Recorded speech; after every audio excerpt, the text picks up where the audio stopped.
Another day in the shutdown, and today's headlines reveal something deeper. This isn't just a political fight. It's unraveling economic stability, legal battles, and public trust. 1. A federal judge in San Francisco has just blocked the Trump administration from firing thousands of federal employees.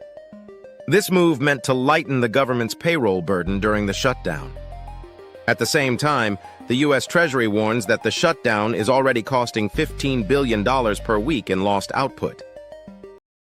The way they were able to get the troops paid for this paycheck, and as I said, this is not an enduring solution because we will run out of the funds, but there were some unspent funds in effectively R&D accounts in defense. They moved that over to prioritize payment of those who are putting their lives on the line today and who have families in serious situations.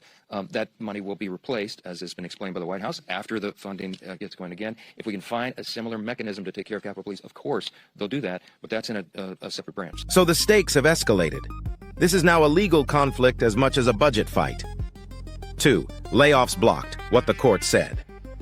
Judge Susan Ilston issued a temporary restraining order halting mass firings. She described parts of the administration's plan as politically motivated, raising serious constitutional concerns. Why it matters? It forces the government back into position where they must explain which employees and which agencies were targeted and why, shedding light on internal decisions. The administration had earlier notified over 4,000 employees across agencies like Education and Homeland Security that they would be terminated. That figure was projected to climb to 10,000 plus. We want to be very aggressive where we can be in shuttering the bureaucracy, not just the funding, but the bureaucracy, that we now have an opportunity to do that. And that's where we're going to be looking for our opportunities. So you're saying there's been a snapshot of 4,000 jobs cut. Correct. Is there a special, but it could grow much higher? It could grow higher. I think we'll probably end up being north of 10. What changed? The court's order now prevents that expansion until legal review. The court also demanded detailed reporting from the government, names, job descriptions, and legal justification. 3. Economic damage mounting. According to Treasury projections, each additional week of shutdown drags $15 billion off U.S. GDP. That's a much steeper cost than earlier estimates of $7 billion weekly.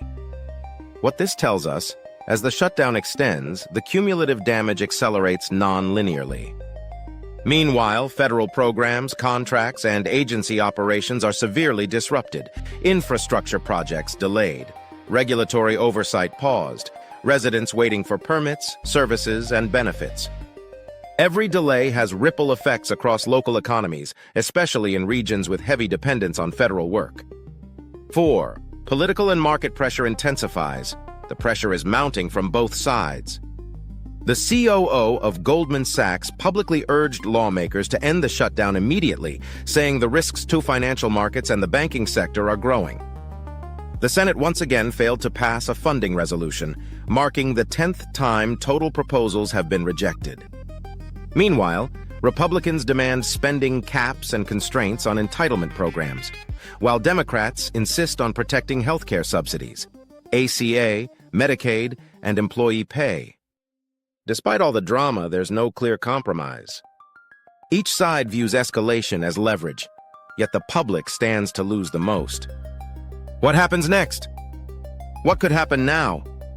The court might force the administration to retract terminations or reopen negotiations under stricter supervision.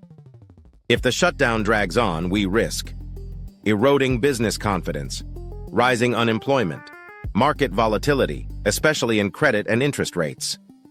Politically, the shutdown becomes a weapon. The side that blinks first loses public support, but losing jobs or trust is a heavy price to pay.